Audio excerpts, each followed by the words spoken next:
Eu sou o Toledo, sou sócio líder de techs da KPMG na região sul. E eu estou aqui hoje com os meus sócios, a Janine Goulart, que é a sócia líder de GMS da firma Brasil, e o Carlos Rogério Borges, mais conhecido como Roger, que é o nosso sócio-diretor, também aí da área de GMS. Eu vou passar então a palavra para a Janine para se apresentar. Janine, bom dia, bem-vinda. Bom dia, Toledo. Bom dia, Roger. Bom dia a todos e todos os participantes aqui com a gente hoje. Um prazer estar aqui com vocês. Roger, bom dia. Bem-vindo. Bom dia, Toledo. Bom dia, Janine. Bom dia aos participantes também. Um prazer também enorme estar aqui com vocês hoje. Legal, obrigado, Janine, obrigado, Roger, pela disponibilidade de vocês, para estarem aqui com a gente hoje falando de um tema tão relevante, né? Um tema que tem ganhado cada vez mais relevância, que é o tema de imposto de renda da pessoa física. E hoje a gente vai discutir um pouquinho sobre os motivos aí que levam a declaração de pessoa física a cair na malha fina.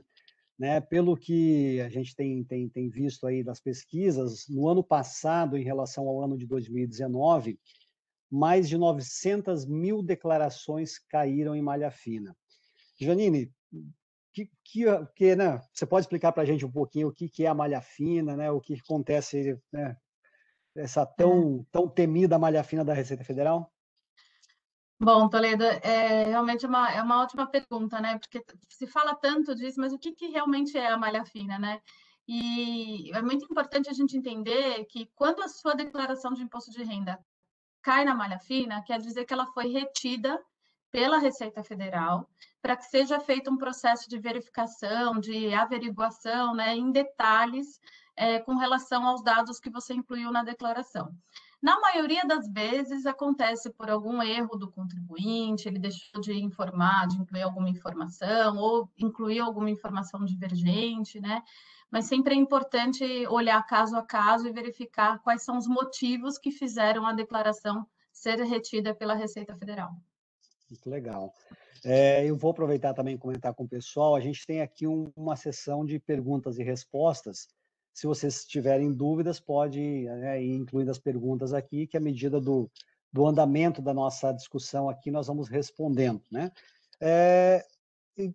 Roger, você pode, né, falar um pouquinho para a gente aí, já que a gente acabou de comentar isso, 900 mil declarações em malha fina no ano passado, você pode nos dar uma ideia quais os principais motivos? A gente tem uma estatística sobre isso? Você tem aí uma informação aí do o pessoal está fazendo aí, né, quais são os principais, né, não sei se dá para chamar de erros, enfim, mas o que o pessoal faz na declaração, que a declaração cai em malha fina?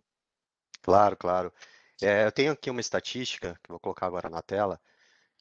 Quando a gente percebe, principalmente com relação à malha fina, tem 4 grandes itens que basicamente chamam a atenção e que no ano passado foram colocados aí para uma averiguação mais detalhada.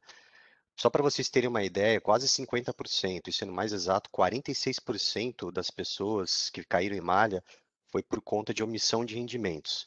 Um exemplo clássico é quem, por exemplo, recebe aluguel de pessoa física ou rendimentos do exterior, e a Receita Federal consegue fazer uma averiguação exatamente por conta aí da ausência dessas informações. Logo a seguir, a gente tem aí as questões envolvendo dedução da base de cálculo. Esse aqui também é um clássico, e nós temos aí cerca de 26% de pessoas que caíram na malha no ano passado por conta aí de deduções, podemos falar erradas ou errôneas, ou dúbias, melhor dizendo, por conta aí na tentativa de abater a base de cálculo. Os exemplos clássicos, nós temos despesas médicas, despesas escolares, e aí até para dar um pouco mais de substância isso no que eu estou falando, despesa médica, a Receita Federal, ela consegue fazer o cruzamento de informações com uma declaração que as instituições médicas, os médicos fazem, chamado de MED. Ou seja, lá vão aparecer os pacientes que utilizaram, né, os recursos médicos e o CPF dessas pessoas. Então, a Receita Federal já recebe essas informações e sabe que pode ter aí uma divergência e por conta disso acaba retendo na malha para alguma averiguação. É importante detalhar também que isso a gente consegue ver no portal ECAC, né? O portal ECAC ele é uma forma de você verificar sua vida fiscal dentro do site da Receita Federal, onde você cria uma senha e tudo mais. E lá, quando você se depara com uma situação de que sua declaração não foi processada, ela provavelmente vai aparecer lá, possíveis inconsistências de alguma coisa. E quando é despesa médica, fala possíveis inconsistências de despesas médicas. O terceiro item que nós temos é com relação ao cruzamento, novamente, de informações com a Receita Federal e feito aí pelo fato de você ter uma DIRF, né, que é uma declaração de imposto de renda na fonte, que os empregadores normalmente entregam com a declaração, né, de imposto de renda da pessoa física. Então, um exemplo clássico, o seu empregador, ele falou que você recebeu, sei lá, 120 mil reais no ano, e o contribuinte foi lá e colocou 100 mil reais. Isso não vai ter uma consistência, obviamente vai reter na malha a declaração dessa pessoa física. É engraçado que muitas pessoas me perguntam, mas por que eu, pessoa física, sou questionado e não a pessoa jurídica, né? Isso acontece principalmente por conta, né, de uma declaração que já foi apresentada, né? A Receita Federal, ela parte do princípio da boa-fé, ou seja, ela acredita e acredita que foi aquela informação prestada pelo empregador, que ela está válida, então ela vai fazer uma averiguação exatamente por conta da falta ainda da declaração que falta da pessoa física. E é por isso que a pessoa física acaba sofrendo um pouco mais na hora que tem essa retenção aí na malha para essa averiguação. O último dos pontos aí que foi levantado é em relação às deduções do imposto devido, né? Por exemplo, doações que são feitas a instituições de caridades, não são todas que são dedutíveis do imposto de renda. Tem só algumas questões envolvendo, você precisa estar atrelado a um fundo específico, precisa fazer algumas pesquisas antes, ao invés de ficar colocando já como um código para fazer uma dedução direta do imposto de renda, né, que é devida. Esses 4 itens são os principais, mas isso também não impede que a Receita Federal questione alguma coisa relacionada a bens e direitos e outros ativos aí que estão relacionados à própria declaração. Legal, às vezes o pessoal esquece alguns bens ali, né, Roger? Ou coloca umas Exatamente. despesas que não necessariamente se incluem nas despesas permitidas, né? Tenho ouvido muitos casos aí de despesas médicas, o pessoal às vezes esquece que despesa não são todas também, né? Às vezes o pessoal faz algum procedimento estético ali e tal, também não entra, Pois né, é. Roger? Exatamente. E é um ponto interessante também, Toledo, até aproveitando, a despesa também com escola acaba tendo um pouco mais de dúvida com relação aos contribuintes. Uma vez eu já fui questionado sobre as escolas de língua. Eu posso deduzir, né? Eu pago escola de língua aqui para o meu filho? A resposta é não, exatamente porque não envolve aí o ensinamento aí da pessoa física em termos aí de aprendizado. Na lógica que línguas são importantes fatores para você se desenvolver, mas infelizmente não tem essa dedução aí prevista em lei. Entendido. Legal. E Janine, quais são os principais erros aí que os contribuintes cometem na tua visão aí, enfim, na tua experiência aí de tantas declarações revisadas já, Janine? É bem interessante, né, Toledo? Porque o que acontece, assim, a gente vê que são erros ou por falta de tempo, porque as pessoas acabam deixando lá para o último minuto, né? Ou por falta de conhecimento especializado, né? Então a gente vê muitos erros de digitação, às vezes esquece, troca um número pelo outro, enfim, coloca alguma informação incorreta na hora de digitar, de incluir. As deduções, né, como o Roger comentou, então, às vezes a pessoa considera uma dedução que, de acordo com a legislação, é um pagamento que, de acordo com a legislação, não é dedutível. Então, por exemplo, vamos falar aqui curso de idioma, por exemplo. De acordo com a legislação, se você paga um curso de inglês, por exemplo, para o seu dependente, esse curso ele não é dedutível na declaração de imposto de renda. Ou despesas médicas que foram reembolsadas, né? Ou até como você comentou, né, a questão das despesas com estética, né? Tem que olhar com muito cuidado, porque assim, existem algumas despesas que, dependendo se é para preservar a saúde mental do contribuinte, né, mesmo que seja estética, mas que tem essa questão da preservação da saúde mental, enfim, que são permitidas, mas tem que olhar com muito cuidado mesmo. Então, realmente tem que prestar bem atenção em quais pagamentos incluir na declaração. Outra questão também é que, às vezes, a pessoa esquece algum rendimento. Então, às vezes, a pessoa, por exemplo, trabalhou no ano de 2020 em 2 empregos. E aí ela coloca só o informe de rendimentos do último emprego dela e esquece aquele, de repente ela trabalhou 3 meses lá no início do ano em outra empresa, esquece de incluir. Ou tem um dependente que recebeu, por exemplo, pensão alimentícia ou algum outro rendimento tributável, né? Enfim, então sempre tem que prestar muita atenção para não esquecer. E por último, eu colocaria a questão do dependente ser incluído em mais de uma declaração. Então, às vezes, duas pessoas colocam e isso não pode acontecer, né? Então, às vezes, acaba fazendo com que a declaração caia em malha fina com esses erros aí que eu comentei. Mas são só alguns exemplos, né? Lógico. Legal. E como é que faz, já que você falou de dependentes em 2 declarações, como é que os pais divorciados fazem, Janine? Então, na verdade, o que acontece na verdade, assim, é muito importante prestar atenção nisso. No ano que aconteceu o divórcio, é permitido incluir a declaração, o dependente nas 2 declarações, né? Mas depois é muito importante que a pessoa que tem a guarda, né, do dependente, que inclua aquela pessoa como dependente, né? E que inclua na sua declaração também todas as informações relacionadas àquele dependente. Então, se ele recebe pensão alimentícia, se ele tem bens em nome dele, ele tem que incluir. Já a pessoa que paga a pensão alimentícia precisa também incluir isso na sua declaração. Não vai incluir o dependente, mas vai incluir os pagamentos de pensão alimentícia na declaração para que possa usufruir dessa dedução.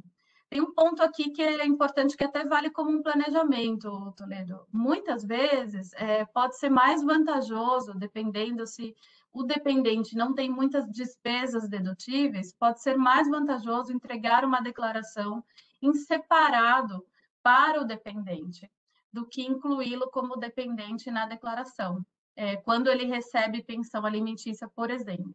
Então, dá para fazer aí uma análise, é muito importante preparar. Por isso que a gente fala, né? Prepare antes, converse com um especialista, porque de repente você tem algum planejamento que você possa fazer que está totalmente de acordo com a legislação e que pode fazer com que você recolha menos impostos ou restitua o imposto de renda. Legal, muito bom. A gente sabe, Janine, que são várias as situações aí que tornam obrigatória a entrega da declaração. Vamos fazer um bate-bola aqui, você, Roger, vamos enfim, falar um pouquinho das situações que tornam obrigatória, pode ser? Roger, pode ser também? Pode Claro, ser. vamos. Vamos Vou lá, começar então, com Roger, pode vocês. ser? Claro, pode Bom, combinar, começar. são várias situações, né, que tornam obrigatória a entrega da declaração. Então, é muito importante as pessoas se atentarem, porque de repente ela não se enquadra em uma, mas ela se enquadra em outra, que tem que fazer com que ela cumpra com essa obrigação fiscal.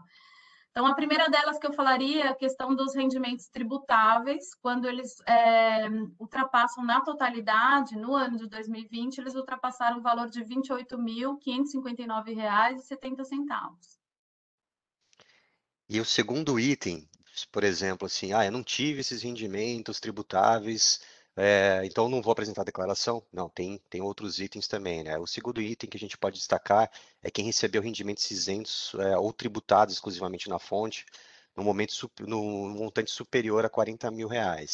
E um exemplo clássico é quem utilizou o resgate, né, de fundo de garantia, né, o saque do fundo de garantia, acima de R$ 40 mil, já então tem uma obrigatoriedade por conta do próprio saque já ser um rendimento isento e não tributável. Então, o simples fato de você ter resgatado esse fundo, que é direito do empregado em algumas determinadas circunstâncias, ele acarreta aí na entrega da declaração também.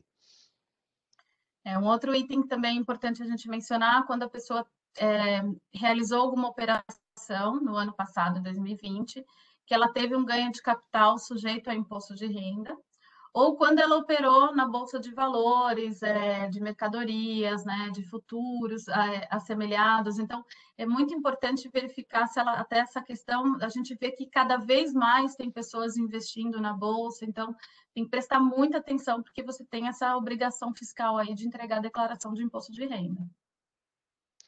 Exatamente. O quarto elemento que nós temos é que em 31 de dezembro tinha um valor superior a R$ 300 mil de posse ou propriedade de bens e direitos.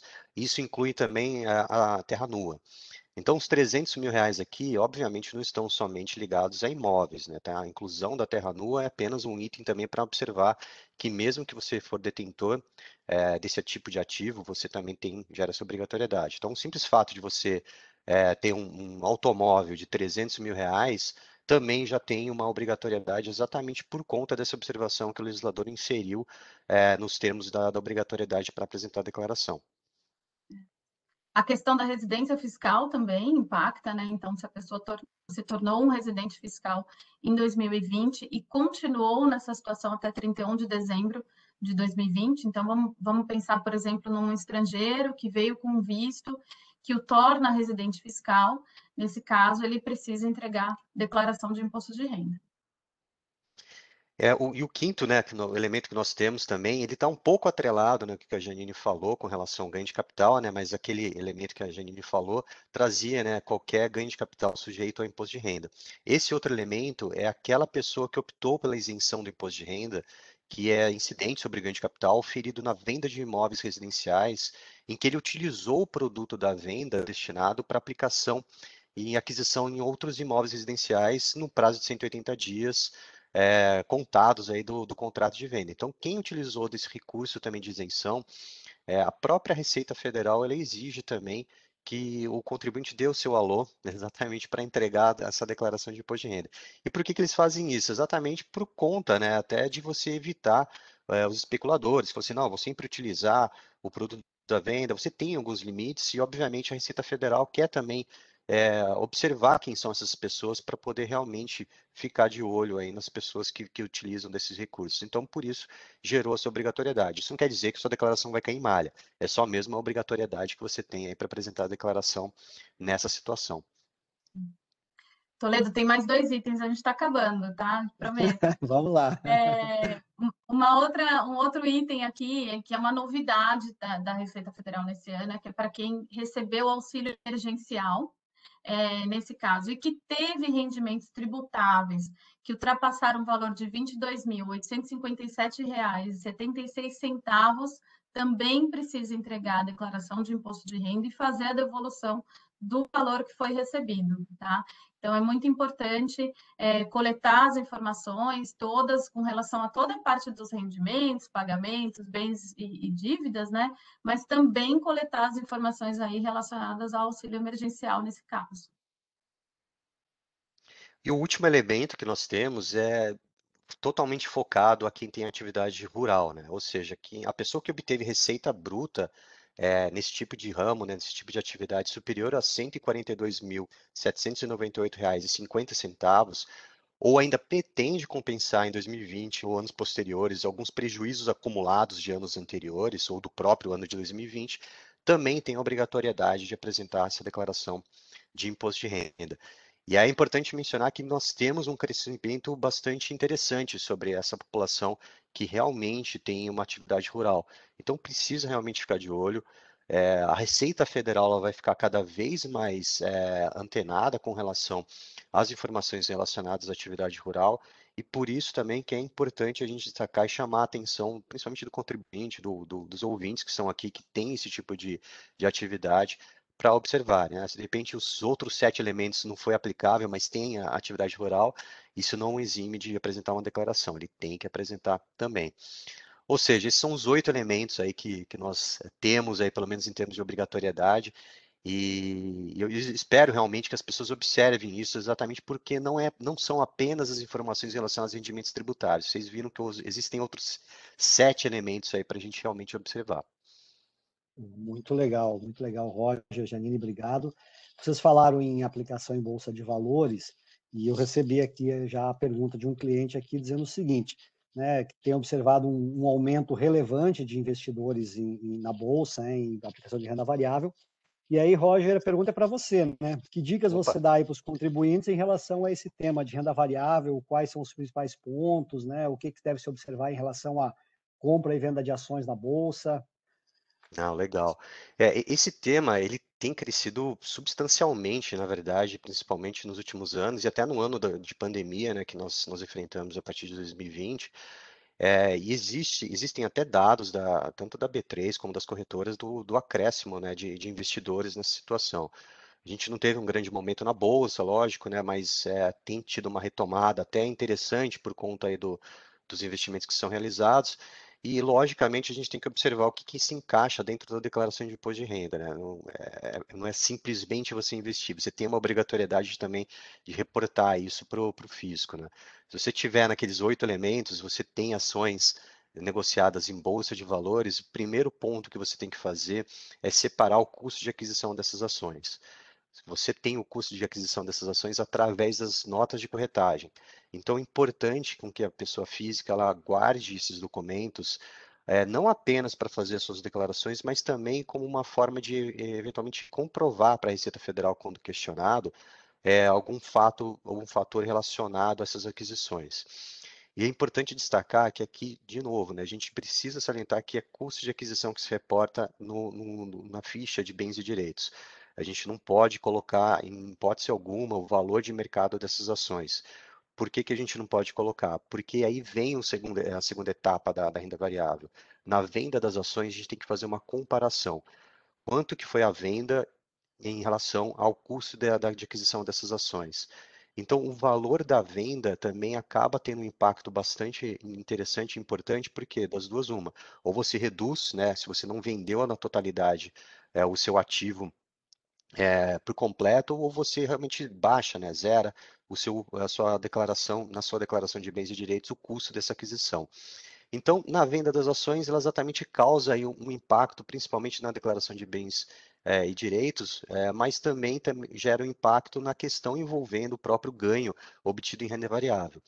E existe até, o Toledo, uma observação que muitas pessoas não sabem, é que existe um planejamento, digamos assim, no valor da venda de ações no mercado à vista, né? Quem vendeu até R$ 20.000 tem uma isenção das operações, né, de novo, né, de mercado à vista, e o contribuinte, então, ele pode se valer dessa isenção no mês a mês. Se, por exemplo, assim, não, eu quero vender R$ 19.000 agora em abril, e no próximo mês vender 19.900, você ainda vai ter essa isenção exatamente por conta dessa previsão que o legislador inseriu. E é importante destacar que é só para o mercado à vista, ou seja, day trade, fundo de investimentos imobiliário, quando são negociados em bolsa de valores, não tem essa isenção. E por isso que realmente tem que observar qual é o tipo de atividade, qual o tipo de natureza da sua ação ou do seu ativo negociado em bolsa de valores, para você realmente observar esse limite de R$ 20.000.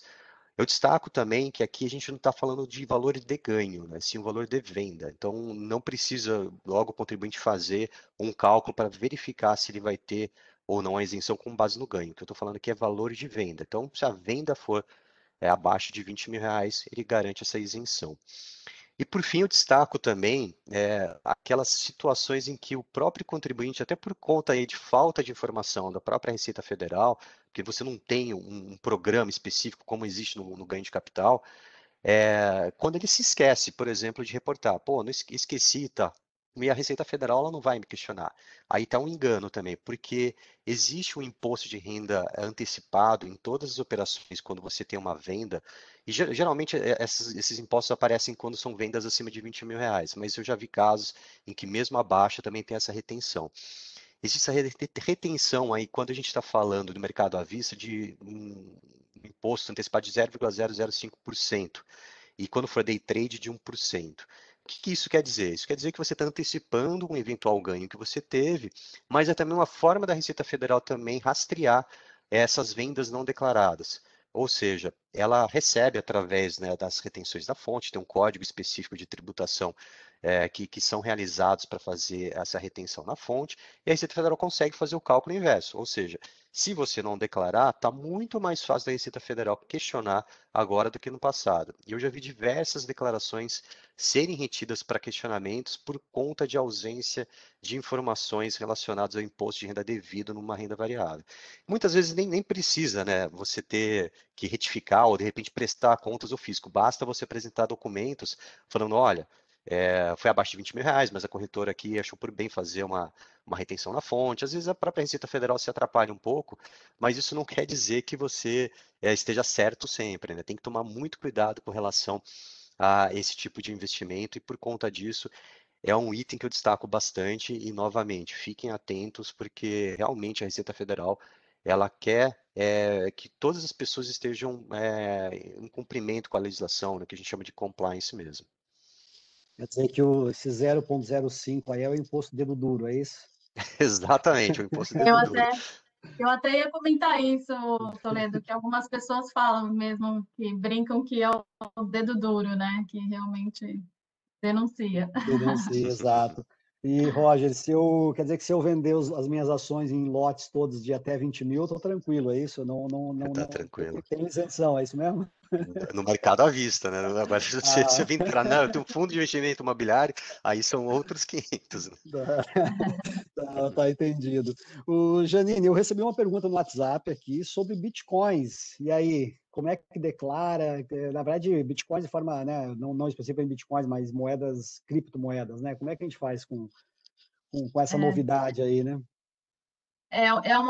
Toledo, é uma ótima pergunta, viu? Porque tem uma novidade da declaração de imposto de renda com relação às criptomoedas, né? Como está aumentando cada vez mais, né? Agora a Receita Federal ela colocou no programa da declaração, na seção de bens e direitos, o contribuinte ele precisa reportar, né, as criptomoedas que ele possui, mas agora tem essa novidade porque a Receita Federal ela colocou lá códigos específicos que a pessoa precisa adequar lá, dependendo do tipo de moeda, de criptomoeda que ela tem, tá?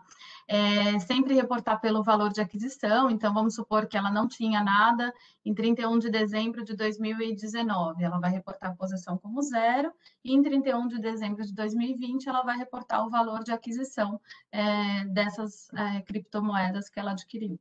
Então, sempre é muito importante. E também a mesma coisa se ela tiver ganho de capital, proceder sempre com a operação, né, o cálculo, os recolhimentos se forem devidos. Sempre muito importante prestar atenção nos detalhes aí para evitar multa e juros. Nossa Receita Federal se adaptando aos novos tempos, né? Rapidamente. É muito interessante assim o quanto o programa da declaração de imposto de renda também vai evoluindo, os cruzamentos de informações também. Então, a Receita Federal tem evoluído muito bem, muito rápido com relação ao programa em si e o controle, a revisão das informações. Legal. Se você me permitiu o seu Por comentário favor. sobre a Receita Federal e ficar um pouco se atualizando, né, principalmente, é aquilo que a própria Janine falou, além de você criar, né, informações, a própria Receita Federal ela criou códigos específicos, né, são 3 códigos específicos que nós temos. O primeiro é 81, né, que é um código específico para a declaração de bens, que é relacionado àqueles bitcoins mesmo. 82 são os outros tipos de moeda digital, né, os outros criptoativos, como os altcoins. E 89 são aqueles demais criptoativos que não são considerados moedas digitais, mas são classificados como security tokens. Então, são 3 novos itens aí que a gente precisa observar e qual, né, desses aí o contribuinte vai se encaixar na hora que ele tiver uma criptomoeda. Legal. E aí até vou fazer mais um comentário também, Toledo, que assim, com relação a essa evolução da receita, né? Às vezes a gente tem algumas conversas e as pessoas falam assim, ah, não, mas eu sempre fiz assim e nunca deu problema. E, na verdade, é muito importante sempre reportar da maneira correta, né? Seguir todas as orientações, estar de acordo com a legislação, porque, de repente, pode ser que você tenha sempre feito de outra maneira e não deu problema, mas pode dar. Enfim, então, é sempre muito importante estar de acordo aí com todas as orientações da Receita Federal, reportar nos códigos corretos, incluir todas as informações, enfim, para evitar aí cair em malha. Legal. E Janine, e se a declaração, né? Eu fiz lá minha declaração, calculei lá, enfim, prestei todas as informações e resultou em imposto a pagar. Parcelo ou pago à vista? É, Então, na verdade, depende, viu, Toledo? Depende. O que é muito importante é sempre o contribuinte analisar é, se ele vai ter que baixar algum investimento, se ele tem a disponibilidade daquele montante, né, para fazer o pagamento. Quando a gente faz o pagamento parcelado, é muito importante a gente lembrar que a partir das demais parcelas é importante incluir os juros Selic, né, os juros com base na taxa Selic. Então, sempre é importante o contribuinte fazer essa comparação. Então, ele tem a disponibilidade do valor ou ele vai ter que baixar algum investimento? Ele vai ter que baixar o investimento ou fazer um empréstimo. é sempre importante ele fazer o comparativo do que ele vai ter que pagar ou deixar de ganhar, né, com o que ele vai pagar com essas parcelas do imposto de renda e verificar o que é mais benéfico para ele. Isso vale também para aquelas propostas dos bancos que oferecem antecipação, etc., né? Com certeza, sempre importante fazer essa análise, entendeu? Fazer esse comparativo. Muito legal. Tá bem, muito bom. Roger, são 2 métodos, né? Simplificado, completo. E aí, como é que eu decido qual dos dois vale mais a pena?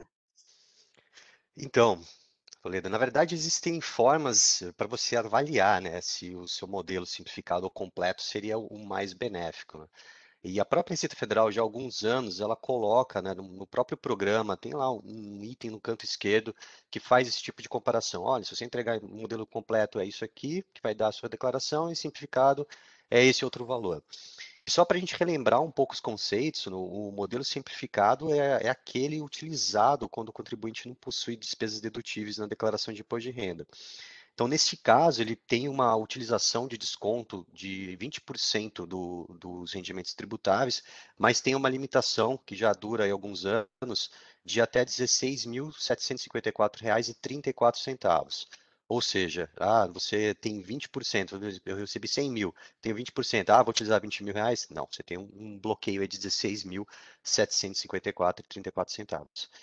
E o modelo completo é aquele utilizado realmente que o contribuinte possui muitas despesas dedutíveis. Aí, normalmente, a gente está falando desde o INSS, que é retido na fonte, você tem despesas médicas, você tem despesas escolares, você tem previdência privada no modelo PGBL. Então, quando você faz a avaliação e você já olha que o valor é acima de R$ 16.754,34, independentemente aí da sua base de cálculo, você já sabe que Vamos estará no fazer a modelo. conta, né? Exatamente, exatamente. E lógico que assim, né, o correto é ele preparar a declaração sempre com os pagamentos realizados, né, utilizar o programa para fazer esse tipo de comparação, viu, Toledo? E é importante mencionar também que, embora você utilize, se você de repente optou por utilizar o modelo simplificado, você não se exime de reportar também os pagamentos realizados a outras pessoas físicas. Existe uma obrigatoriedade das pessoas, dos contribuintes, a declararem qualquer tipo de pagamento realizado às pessoas físicas, mesmo que elas não sejam dedutíveis. O exemplo clássico é você ter contratado um advogado direto na pessoa física, um arquiteto, um corretor de imóveis. Isso também gera uma obrigatoriedade para você reportar e tem uma multa de quem não reporta esses pagamentos de até 20% do valor não declarado. Então precisa ficar também de olho com relação a isso. Optei pelo modelo simplificado, não vou reportar nenhum tipo de pagamento. Não é isso que a Receita Federal fala, né? A vantagem do modelo simplificado é mais para você abater da base de cálculo um valor que você não utilizou aí, pelo menos para fins de declaração completa, do que simplesmente se eximir de apresentar qualquer tipo de pagamentos e principalmente relacionados à pessoa física. Esse é um item bem relevante, Roger. Na verdade, você pontuou bem essa questão da declaração dos pagamentos, porque a gente, de fato, né, normalmente quando opta pela simplificada, acha que não precisa declarar nada, né? E realmente essa informação, essa multa aí de 20% é perigosa, né? Quem contrata é advogado, etc., né? Relevante bem relevante esse ponto aí. Janine, eu recebi uma pergunta no WhatsApp aqui sobre plano de saúde. Né, como é que a gente trata na pessoa física? Tem um plano de saúde pessoa jurídica, né? Sou aqui o beneficiário, tem lá as despesas, coparticipação, etc. Você pode nos dar um pouquinho mais de detalhes sobre esse tema? Então, o plano de saúde, né, ele pode ser reportado desde que a pessoa tenha realizado o pagamento, né, a pessoa física. Então, existe um código específico na ficha de pagamentos que a pessoa inclui lá. Agora, tem alguns casos, é importante a gente esclarecer aqui, que tem alguns casos, por exemplo, de plano de saúde, que a empresa paga uma parte, e outra parte, o pagamento é realizado pelo empregado. Nesse caso, o empregado ele pode usufruir dessa parcela que ele paga. Então, essa parcela que ele está desembolsando, ele pode incluir como dedução na declaração. Às vezes também a gente vê alguns casos, né, Toledo, de reembolso, por exemplo, parcial. Então, às vezes você paga uma consulta, pede o reembolso, você recebe o reembolso lá de uma parte, a outra parte você acaba desembolsando. Então, essa parte que não foi reembolsada, você pode também deduzir. O que é muito importante a gente ressaltar aqui? Que o contribuinte, na hora que ele for fazer a declaração de imposto de renda, ele tem que sempre conciliar as informações com o plano de saúde. Então, o ideal é sempre ele pegar um extrato, né? Então, muitas vezes o extrato traz as informações lá em relação, por exemplo, às consultas. Quais foram os médicos, o CPF do médico, o valor que foi pago, o valor que foi reembolsado. Então, inserir todas essas informações direitinho para evitar divergência na hora que a Receita Federal for cruzar as informações. Então, esse também é um ponto que, às vezes, acaba fazendo com que a declaração caia em malha fina. Então, às vezes, a pessoa ela vai e reporta de acordo com o controle dela. Só que a Receita Federal, ela vai conciliar as informações de acordo também com o plano de saúde. Então, é sempre importante aí considerar que você está inserindo as informações de forma correta. Legal, muito obrigado. E, Roger, você falou PGBL, VGBL, a galera aqui já mandou pergunta. Eu tenho uma pergunta no WhatsApp aqui para você voltar. O pessoal quer que você explique um pouquinho melhor aí. Pode ser, não? Pode Claro, dar um pouco claro, mais de detalhes existe. aí? Sim, sim, existe uma diferença assim primordial, né, entre os tipos de planos de previdência, né, que existem, né? A gente tem dois tipos básicos aí que são o VGBL e o PGBL. Até para a gente dar nome também aos bois, o VGBL é o Vida Gerador de Benefícios Livres e o PGBL é o Plano Gerador de Benefícios Livres. Ambos são planos por sobrevivência, né? E de seguro por pessoas de previdência complementar aberta. Então, eles são regulados principalmente com relação ao envolvimento de um seguro mesmo que é realizado para você ter digamos assim, um acréscimo aí da sua aposentadoria ou de repente uma proteção para algumas pessoas beneficiadas aí desse plano. O VGBL especificamente, Toledo, ele é uma previdência que, na verdade, que ele vira como um ativo seu. Você não pode aproveitar as contribuições realizadas no modelo VGBL para fins de abatimento da base de cálculo do seu imposto de renda. Então, você tem que declarar esse tipo de ativo na própria declaração de bens e direitos, e aí por isso que você tem que observar, inclusive o informe de rendimentos que é emitido, seja pela instituição, ou seja pelo um banco, né, que você realmente tem esse plano, para colocar o saldo exato que foi feito, que teve, na verdade, 31 de dezembro, para você realmente inserir a sua variação patrimonial. O PGBL é um plano já de previdência complementar mesmo, né? Ou seja, é aquilo que vai realmente complementar a previdência oficial que você possui. Para você poder utilizar uma espécie de benefício fiscal com relação a isso, ele só entra a contribuição que é realizada pela pessoa física. Existem muitos planos que você tem lá no PGBL, que está atrelado ao seu empregador, que você faz uma contribuição e o empregador faz a outra parte. Essa parte que o empregador faz, ela não é dedutível, então só entra a contribuição que a própria pessoa física faz dentro do plano. E é importante destacar também que muitos contribuintes acabam fazendo isso como parte de investimentos, e só lembrando que existe também uma limitação. O PGBL, as contribuições de PGBL, tem um limite de 12% sobre os rendimentos tributáveis. Então, sempre pegando o exemplo fácil de 100, né, que é mais fácil fazer conta. Se você tem 100, o máximo que você pode reduzir da base de cálculo é 12 mil reais, né, 12% sobre isso. Isso não quer dizer que se você pagou 10, você vai colocar 12 lá. Não, se você fizer isso, vai cair na malha fiscal. Você tem que observar exatamente o valor que você realmente contribuiu e o próprio programa já te facilita isso, né? O programa gerador do imposto de renda, ele facilita. Se você colocar um valor acima desses 12%, ele mesmo faz essa limitação, mas claro, o próprio contribuinte ele tem que ficar atento para realmente não ter nenhum tipo de prejuízo na hora que for fazer a declaração. Então, eu diria que existem essas boas, grandes diferenças aí entre os dois planos. Muito legal. Eu estou dando uma olhada aqui nas perguntas, eu estou vendo que tem bastante pergunta aqui, nós já vamos, bom, aqui PGBL já falamos, aqui, legal, já vou voltar aqui nas perguntas, mas enquanto isso, Janine, a gente tem, né, observado aí, enfim, nas conversas com os nossos clientes, com os executivos, uma preocupação bastante grande com a declaração, né, enfim, né, a preocupação em não cair na malha fina, a preocupação em não se expor. Você pode, né, por que essa preocupação está tão em evidência agora? Você pode explicar um pouquinho para a gente o que mudou nos últimos anos aí que os executivos estão mais preocupados aí com as suas declarações de pessoas físicas? Claro, claro, Toledo. E realmente é gigante, assim, quando a gente faz uma comparação da quantidade de empresas, por exemplo, que tem nos contratado para fazer a declaração dos executivos da empresa, né? Ou pessoas físicas que estão nos contratando diretamente.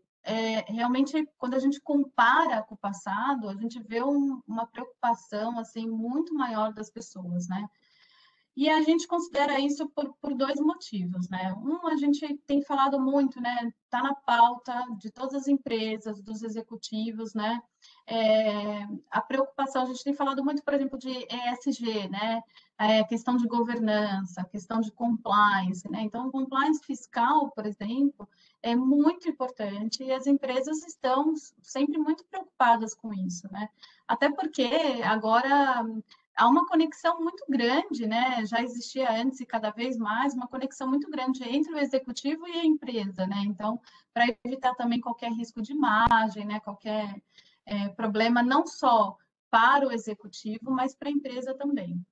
Além disso, um outro motivo que eu colocaria é a preocupação por conta desses cruzamentos, né, da Receita Federal. Então, como a gente estava comentando, né, a Receita Federal, ela tem evoluído cada vez mais. Então, ela cruza muitas informações, né? Então, as fontes pagadoras, elas entregam as declarações, as informações para a Receita Federal.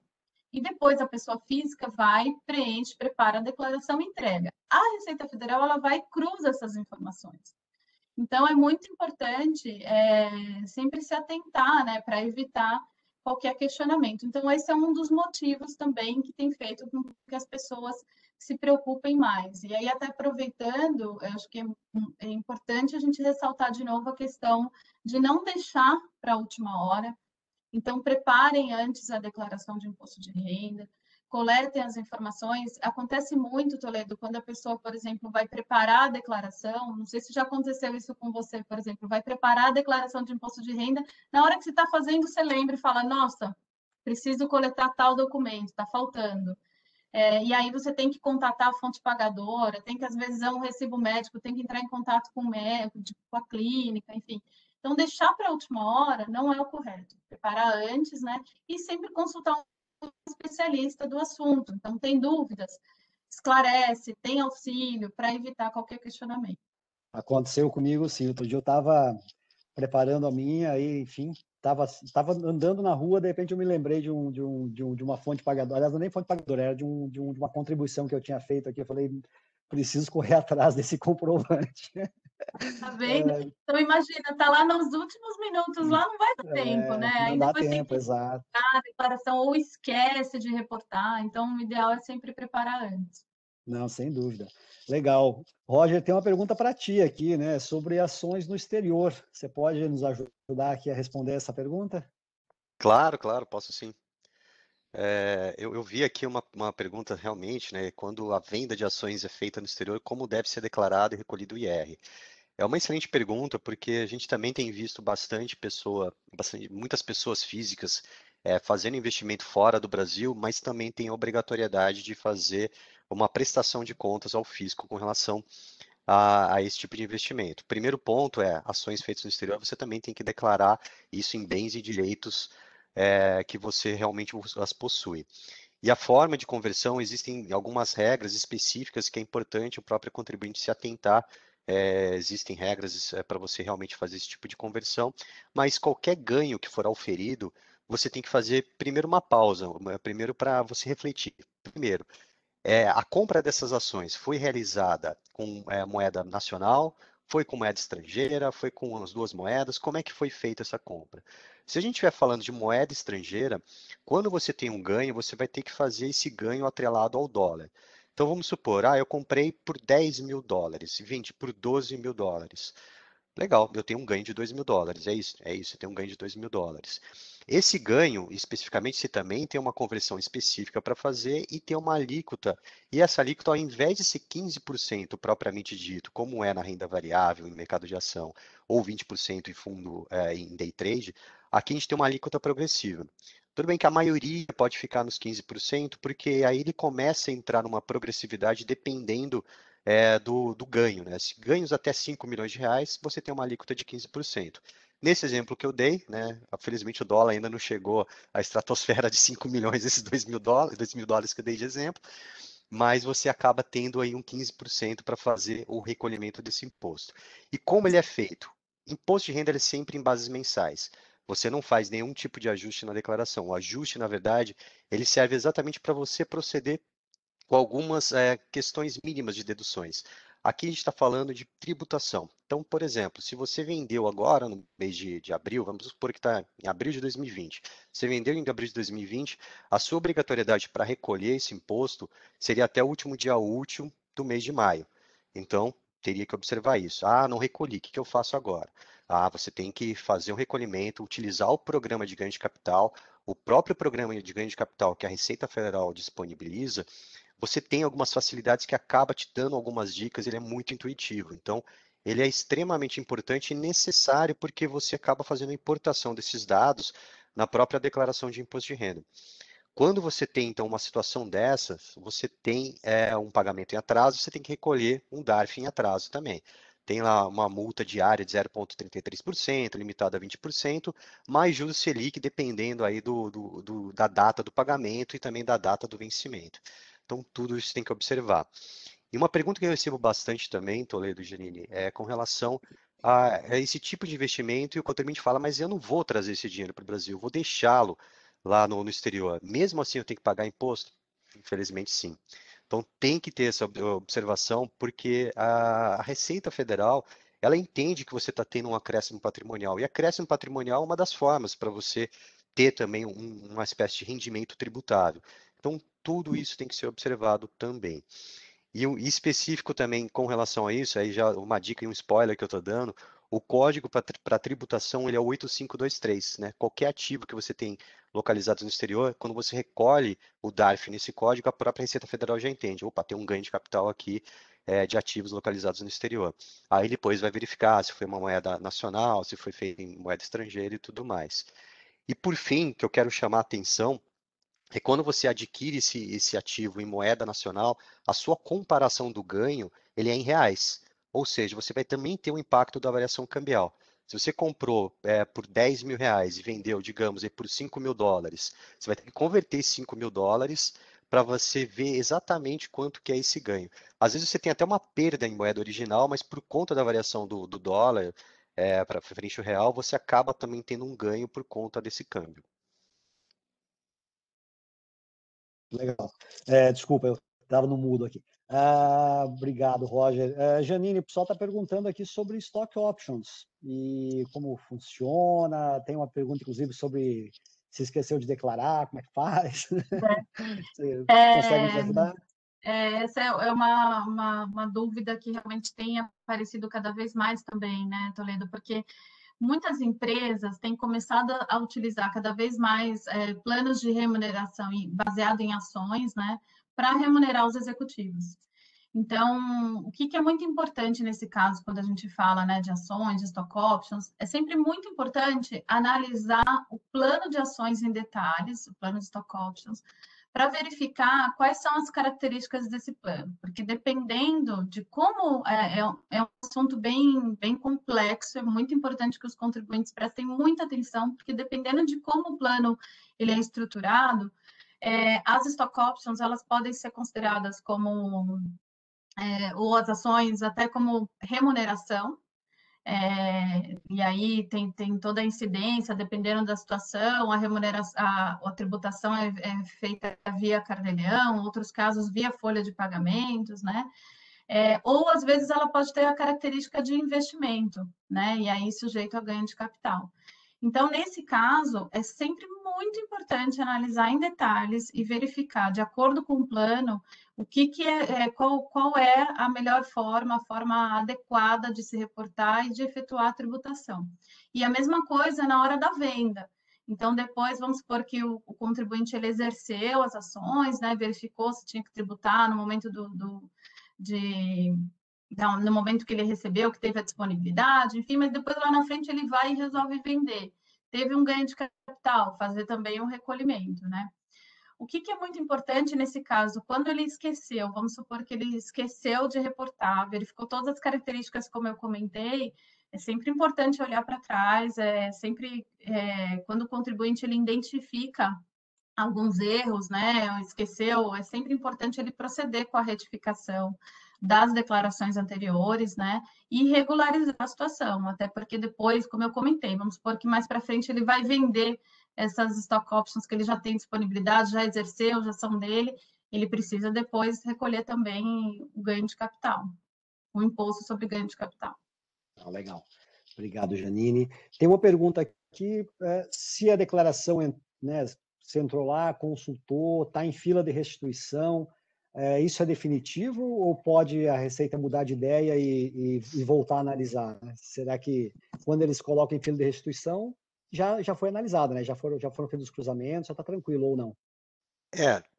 Depende também, viu, Toledo? Não dá para a gente afirmar sim com toda a propriedade. Quando a gente tem uma situação de declaração que está em fila de restituição, você já deu um grande passo aí de que todos os cruzamentos realizados automaticamente deram com que não teve nenhuma divergência. Então, normalmente, eu diria assim, um grande percentual mesmo acaba quando você tem fila de restituição, que vai ter uma liberação, sim, do seu saldo de imposto a restituir, quando tiver realmente o lote específico. Mas é importante destacar também que eu já vi casos, sim, de que a própria Receita Federal, ela deixou em fila de restituição e logo depois voltou atrás. O que é isso voltou atrás? Ela se arrependeu? Não, ela não se arrependeu. É mais uma situação referente a você ter um cuidado na hora de reportar outras informações que não foram cruzadas. Às vezes a gente tem uma situação de que uma pessoa cai digamos assim, numa declaração que tem que ser averiguada um pouco mais de perto. Então tem uma certa população que tem, seja um acompanhamento diferenciado ou especial, que de repente todas as informações que foram prestadas para frente perante a Receita Federal, que foi cruzada e não teve nenhum questionamento, mas tem algumas informações que a Receita Federal acha por bem questionar, ela retém, ela volta atrás, ela retém falando, olha, tem possíveis inconsistências aqui de informações dos seus bens e direitos. Não está batendo alguma coisa, eu quero que você apresente documentos. Então, para o contribuinte ficar atento, está em fila de instituição, é um grande passo que foi dado, mas não quer dizer que você vai receber o seu saldo de imposto a restituir no lote previsto. Legal, Roger. Alguma recomendação sobre declaração de espólio? Também temos a declaração de espólio. Só para a gente abrir um pouco o que é a declaração de espólio, ele é uma das modalidades que existe no Programa Gerador de Imposto de Renda. Existem 3 modalidades. A primeira mais conhecida é a declaração de ajuste anual, né, o de imposto de renda. Tem a segunda modalidade, que é a declaração de saída definitiva, são para aqueles contribuintes residentes fiscais que deixaram o Brasil em caráter definitivo, tem que fazer uma declaração de saída ao invés do imposto de renda. E tem a declaração de espólio. E a declaração de espólio, na verdade, é dividida em 3 segmentos. Primeiro ponto, o de cujos, ele tem, né, a pessoa falecida, o contribuinte falecido, ele tem bens a inventariar. Se ele tiver bens a inventariar, você já tem que dar a entrada com uma declaração inicial de espólio. Isso acontece se todo o seu inventário não foi concluído no ano base. A gente está falando de 2020, se o espólio não foi concluído em 2020, você tem que fazer uma declaração inicial. E essa declaração inicial, você utiliza o programa regular do imposto de renda. Você não vai utilizar a declaração de espólio, que eu já vou entrar no mérito daqui a pouco. Lá você menciona no seu código, o código do contribuinte falecido, como um código específico para espólio.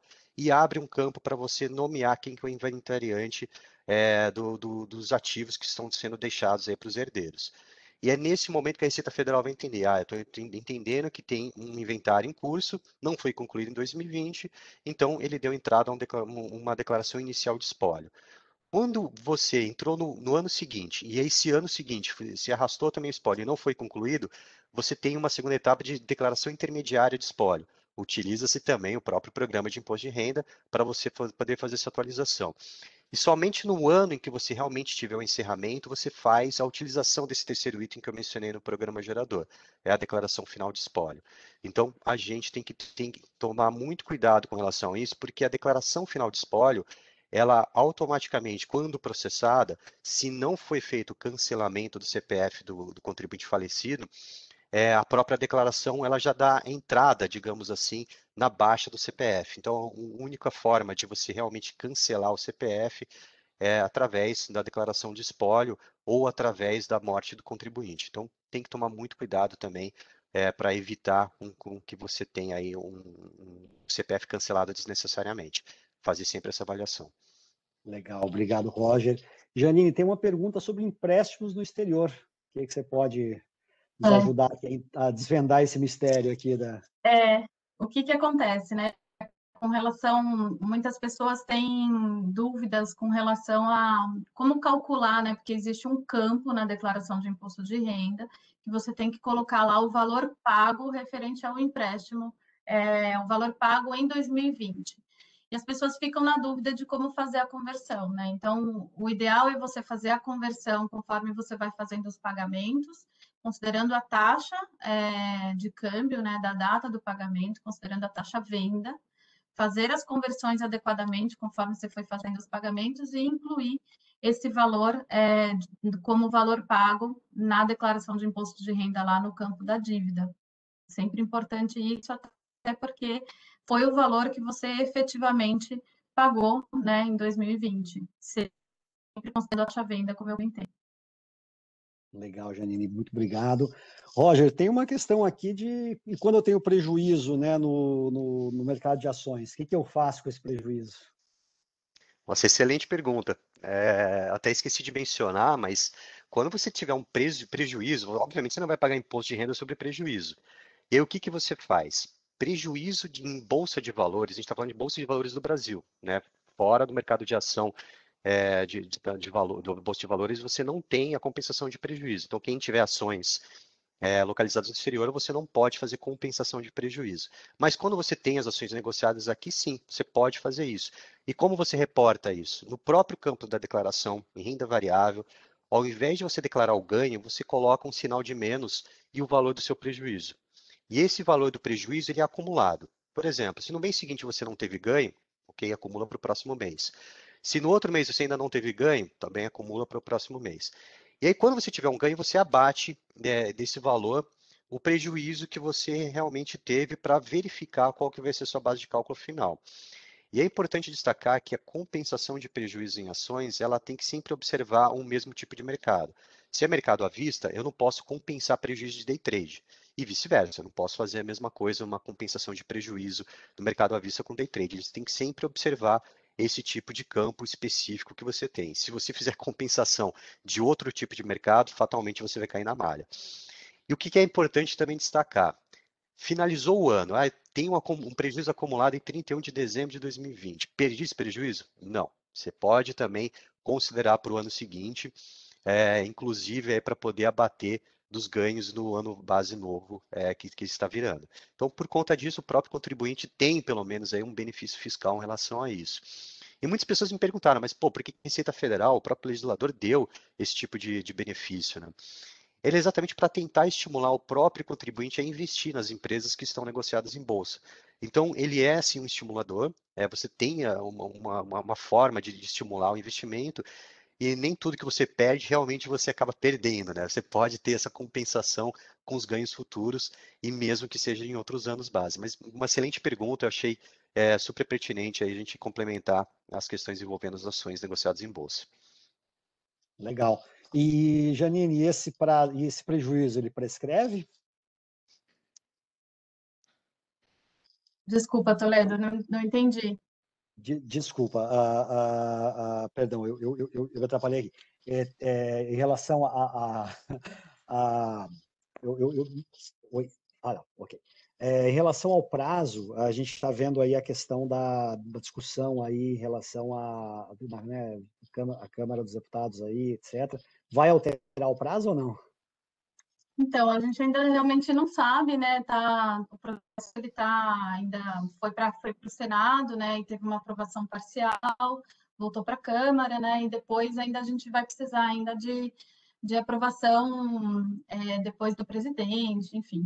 Mas, assim, eu quero aproveitar aqui, Toledo, acho que é importante a gente recentemente, né? A Receita Federal divulgou que ela recebeu até agora 10 milhões de declarações, né, dos contribuintes. E a estimativa da Receita Federal de receber em torno de 32 milhões de declarações.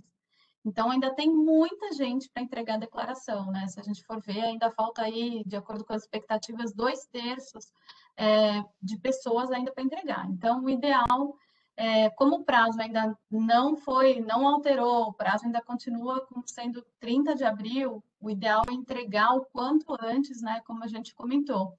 Preparar a declaração, coletar as informações e entregar, até porque quanto mais cedo, se a sua declaração der um saldo de imposto a restituir, quanto mais cedo você entregar, mais cedo você recebe a restituição também. É porque esperar a restituição com a Selic no nível que está não vale a pena, né, Janine? Pois é, então o ideal realmente é tentar receber o quanto antes, né? E evitar aí qualquer contratempo aí de ficar muito perto do prazo. Exato. Roger, eu queria voltar um pouquinho aqui, só porque eu fui fazer uma pergunta, me atrapalhei, mas eu queria voltar. O prejuízo esse das ações, aí a pergunta é se ele prescreve ou não, se tem um prazo aí para ele utilizar no futuro. Felizmente você não tem um prazo específico. Se de repente no ano seguinte você não fez nenhum tipo de compensação desse prejuízo, você pode também empurrar para o ano seguinte, né? Então, isso vai acumulando, sim, ao longo dos anos, para exatamente o próprio contribuinte, enquanto existir essa compensação, não perder esse tipo de compensação de perdas aí que foi tendo aí ao longo dos anos. Então, para responder sua pergunta, ele não perde esse tipo de prejuízo aí se ele não for utilizar imediatamente. Tá bom, legal, obrigado. Pessoal, nosso tempo estourou. Tem algumas perguntas que não foram respondidas, a gente vai tentar responder depois diretamente para vocês aqui. Janine, muitíssimo obrigado. Roger, muitíssimo obrigado. Eu queria só, Janine, se você puder, em um minuto, a Janine é co-líder do NOW. Janine, fala um pouquinho para a gente o que é o NOW, enfim, acho que é legal, né? No começo eu acabei esquecendo de mencionar isso, mas é uma informação importante. Se você puder, em um minuto aí, Tá. divulgar um pouquinho esse movimento. Bom, na verdade, o NO é um programa de equidade de gênero da KPMG, então a gente tem mais de 10 anos, é um programa muito bem estruturado que a gente tem dentro da KPMG para desenvolvimento, né, das mulheres, voltados até para ter mais líderes mulheres, então a gente faz esse programa tanto internamente para as nossas executivas, como também junto ao mercado, a gente tem várias ações também para incentivar e contribuir para o desenvolvimento, né, para toda a questão de equidade de gênero, voltado aí para todas as questões envolvidas nesse tema. Muito legal. E as mulheres aí que tiverem interesse em fazer parte do grupo, depois podem nos procurar, a mim, Sim, o com Roger, a certeza. Janine, que a gente inclui Estamos vocês aí nos eventos, né, nos grupos de Exato. discussão. Exatamente, estamos à disposição. A gente tem muitos materiais, então, recentemente a gente fez um evento do NOW, a gente teve mais de 500 pessoas participando sobre a síndrome da impostora. Também, recentemente, a gente liberou uma pesquisa global sobre o tema, falando aí do impacto também muito da pandemia, sobre essa questão de equidade de gênero. Fizemos um recorte em relação ao Brasil, então tem muito material bom aí, se as pessoas quiserem, tiverem interesse, a gente está à disposição. Legal, muitíssimo obrigado, Janine. Roger, alguma consideração final para a gente encerrar? Eu vou só ressaltar o que a Janine falou com relação ao prazo ainda não ter sido prorrogado, né? Tem toda uma discussão envolvendo. É aquela dica que ela mesmo disse, né? Pessoal, não esperem o prazo ser realmente prorrogado.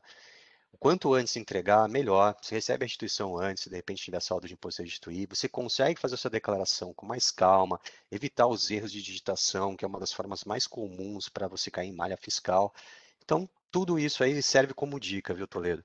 Realmente, não esperem aguardar o prazo, né, a prorrogação do prazo. Se você tiver todos os documentos já em mãos, você não depende de repente, alguma instituição que ainda não providenciou por conta aí da própria pandemia, entreguem a declaração, não deixem para a última hora.